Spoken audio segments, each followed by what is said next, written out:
Hello. അങ്ങനെ പറഞ്ഞ് നമ്മൾ തിരിച്ച് ചെന്നൈയിലോട്ട് പോവാണ്. 10 ദിവസം എങ്ങനെയാണ് പോയതെന്ന് എനിക്ക് പോലും അറിയില്ല കേട്ടോ. ഞാൻ നാട്ടിൽ വന്നത് തന്നെ ഓർമ്മയുള്ളൂ. പെട്ടെന്ന് പോയ പോലെ എനിക്ക് തോന്നി ഇപ്രാവശ്യം. എന്തായാലും ഇന്ന് ഈവനിങ് ഒരു 6 മണി 6:20 ആകുമ്പോഴാണ് നമുക്ക് ട്രെയിൻ. അപ്പോൾ അതുകൊണ്ട് തന്നെ ഇത്തിരി ലേറ്റായിട്ടാണ് ഞാൻ എണീറ്റത്. ഇനി അവിടെ പോയി കഴിഞ്ഞാൽ നേരത്തെയൊക്കെ എണീറ്റിട്ടല്ലേ, അപ്പോൾ അതുകൊണ്ട് ലേറ്റായിട്ട് എണീറ്റ് കഴിഞ്ഞ് കുറേ കാര്യങ്ങൾ പാക്ക് ചെയ്യാനുണ്ട് കേട്ടോ. ഇങ്ങോട്ട് വരുമ്പോൾ ഞാൻ പാക്കിങ്ങൊക്കെ ചെന്നൈയിൽ വെച്ചിട്ട് കുറച്ച് നേരത്തെയൊക്കെ ഓരോന്നൊക്കെ എടുത്ത് വെക്കാനൊക്കെ ആയിട്ട് തുടങ്ങും. ഇവിടെ വന്നാൽ നേരെ തിരിച്ചാട്ടോ. പോകുന്ന അന്ന് പോലും പാക്ക് ചെയ്യാൻ എനിക്ക് ഭയങ്കര മടിയാണ്. പിന്നെ ഒരു തിക്കും തിരക്കാണ്. ലാസ്റ്റ് മിനിറ്റിലാണ് കേട്ടോ എല്ലാം എടുത്ത് ബാഗിൽ കുത്തി കയറ്റി വെക്കുക.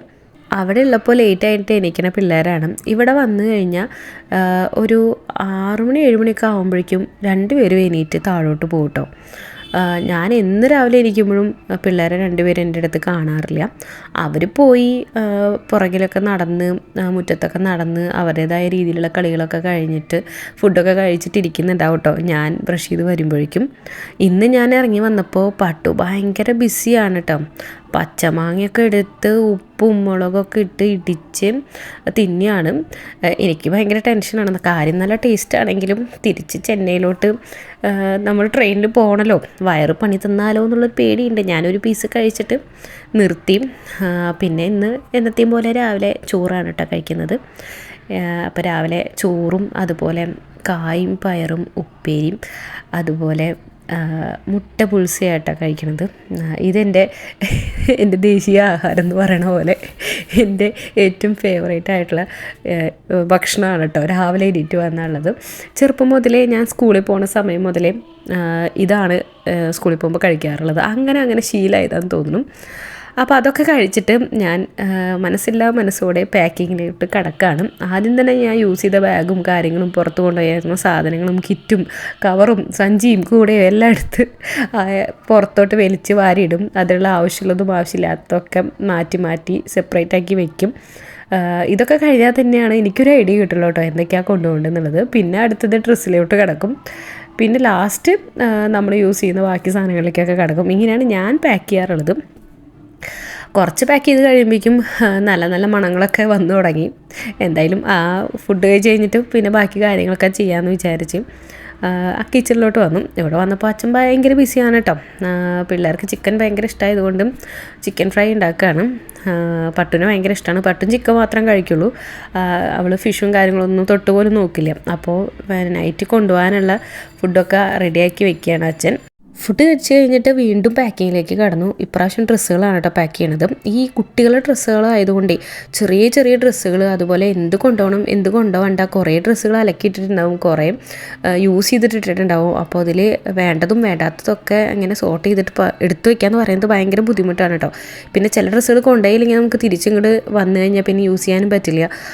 ഇവരൊക്കെ വലുതാവല്ലേ. അപ്പോൾ അതുകൊണ്ട് ഇങ്ങനെ ആലോചിച്ച് ഇങ്ങനെ തല പുകച്ചിട്ടൊക്കെ വേണം ഇത് എടുത്ത് വെക്കാൻ. പാക്ക് ചെയ്യാന്ന് പറഞ്ഞു കഴിഞ്ഞാൽ ചില്ലറ പരിപാടി ഒന്നല്ല കേട്ടോ. ആദ്യമൊക്കെ എനിക്ക് ഭയങ്കര ഇഷ്ടമായിരുന്നു. ഇപ്പോൾ എനിക്ക് തീരെ കണ്ടിട്ടു കേട്ടോ.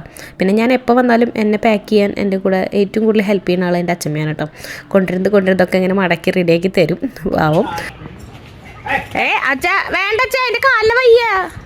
ഈ അടുത്തായിട്ട് ഞങ്ങളുടെ വീട്ടിലേക്ക് ഇടയ്ക്കിടയ്ക്ക് വരുന്ന ഒരു അതിഥിയാണ് കേട്ടോ കുരങ്ങൻ എന്ന് പറഞ്ഞു കഴിഞ്ഞാൽ നമുക്ക് ഭയങ്കര കൗതുകമാണ് കാണുമ്പോൾ. പക്ഷേ ഭയങ്കര ശല്യമാണ് കേട്ടോ. എല്ലാ സാധനങ്ങളും വീട്ടിലെയും പറമ്പിലും എല്ലാ സാധനങ്ങളും കൊണ്ടുപോവുക, ഒടിച്ചിടുക, നമ്മൾ വെച്ച തൈകളൊക്കെ നശിപ്പിക്കുക. ഇപ്പം മൂപ്പരാൾ ഇതുപോലെയുള്ള പട്ടിക്കുട്ടികളൊക്കെ ഉണ്ടാവുമല്ലോ നമ്മുടെ റോട്ടിലൊക്കെ, അതിനൊക്കെ എടുത്തിട്ട് കൊണ്ട് നടക്കുകയാണ്. എന്തിനാണെന്ന് എനിക്കറിയില്ല കേട്ടോ. പക്ഷേ ഇപ്പോൾ 2-3 പട്ടിക്കുട്ടികളെ ഇപ്പോൾ എടുത്ത് കൊണ്ടുപോയിട്ട് അവർ കുരങ്ങൻ്റെ കയ്യിൽ പൂമാല കിട്ടുക എന്ന് പറഞ്ഞത് ഇപ്പോൾ എനിക്ക് മനസ്സിലായി. അത് കയ്യിൽ പിടിച്ചിങ്ങനെ നടക്കുകയാണ്. എന്താ പറയുക, ചത്തിട്ട് കുറേ നാളായി തോന്നുന്നു പട്ടിക്കുട്ടി. പക്ഷെ എന്നിട്ടും താഴെ ഇടുന്നില്ല. അങ്ങനെ നടക്കുകയാണ്. ഇപ്പോൾ ആരൊക്കെയോ എറിഞ്ഞിട്ടാ എന്താണെന്നറിയില്ല, കാലൊക്കെ ഒരുവിധമായിരിക്കണം. കാണുമ്പോൾ എനിക്ക് പാവം തോന്നും. പക്ഷേ ഒരുപാട് ശല്യമാകുമ്പോൾ നമുക്കും പേടിയാണ് കേട്ടോ. പിന്നെ കുരങ്ങനായതുകൊണ്ട് നമുക്ക് ഒരുപാട് അങ്ങനെ അടുക്കാനൊന്നും പറ്റില്ല. കണ്ടിരിക്കണ കണ്ടില്ലേ. ഇപ്പോൾ പോകട്ടോ. കുറച്ച് നേരം പട്ടിക്കുട്ടീനെ താഴെ വയ്ക്കും, എന്നിട്ട് വീണ്ടും തോളത്തെടുത്തിടും, എന്നിട്ട് ഓടും കേട്ടോ. ഇപ്പോൾ ആ പട്ടിക്കുട്ടി ചത്ത് കുറേ നാൾ കഴിഞ്ഞ് കഴിഞ്ഞാൽ അടുത്ത പട്ടിക്കുട്ടീനെ എടുത്ത് കൊണ്ടുപോകും. ഇതാണ് മൂപ്പരാളുടെ ഒരു സ്വഭാവം. അപ്പോൾ അത് കണ്ടിട്ട് ഭയങ്കര എക്സൈറ്റഡ് ആയിട്ട് നിൽക്കുകയാണ് കേട്ടോ പട്ടും ചുണ്ടും. ഇനി എപ്പോഴാണ് വരിക എന്ന് പറഞ്ഞിട്ട്. അമ്മ കുറേ നാളായിട്ട് പറയണം ഇങ്ങനെ ഒരു സംഭവം നടക്കുന്നുണ്ടെന്നും. ഞാൻ ആദ്യമായിട്ടാണ് കേട്ടോ ഇപ്പോൾ നേരിട്ട് കാണണം. അങ്ങനെ നമ്മൾ പറഞ്ഞ് ടാറ്റ പറയാണ് മക്കളി. ഇനി എന്തായാലും വെക്കേഷന് കാണാമെന്ന് പറഞ്ഞിട്ട് പോവാണ്. പാക്കിങ്ങൊക്കെ കഴിഞ്ഞ് കറക്റ്റ് നേരത്തിനാണ് കേട്ടോ വീട്ടിൽ നിന്ന് ഇറങ്ങിയത്. അതുകൊണ്ട് തന്നെ ഇത്തിരി ധൃതി പിടിച്ചിട്ടാണ് സ്റ്റേഷനിലൊക്കെ വന്നത്. പിന്നെ ലേറ്റായൊന്നുമില്ല, വന്നൊരു 10 മിനിറ്റ് കഴിയുമ്പോഴേക്കും ട്രെയിൻ വന്നായിരുന്നു. പിന്നെ പട്ടുവിന് ഇത്തിരി വിഷമം ഉണ്ടായിരുന്നു. എപ്പോൾ നാട്ടിൽ നിന്ന് പോകുമ്പോഴും മൂപ്പരാൾ അങ്ങനെയൊക്കെ തന്നെയാണ് കേട്ടോ. പക്ഷേ ചുണ്ടുവിന് അത്രയില്ല. നമ്മൾ വലിയ വെക്കേഷനൊക്കെ കഴിഞ്ഞ് പോവുകയാണെങ്കിൽ മാത്രമാണ് ചുണ്ട് കരയുള്ളൂ. അങ്ങനെ അവിടെ എത്തി സീറ്റിലിരുന്ന് കുറച്ച് ലേസും അതുപോലെ ചോക്ലേറ്റ്സും ജ്യൂസൊക്കെ വാങ്ങി ട്രെയിൻ കാത്തിരുന്നു.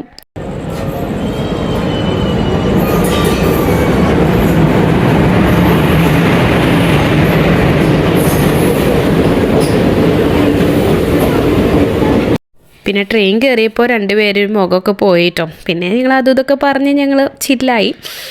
അപ്പോൾ ഇത്രയേ ഉള്ളൂ ഇന്നത്തെ വീഡിയോ. ഇനി നമുക്ക് നാളെ ചെന്നൈയിൽ എത്തിയിട്ട് ബാക്കി വിശേഷങ്ങളായി കാണാം. ബൈ.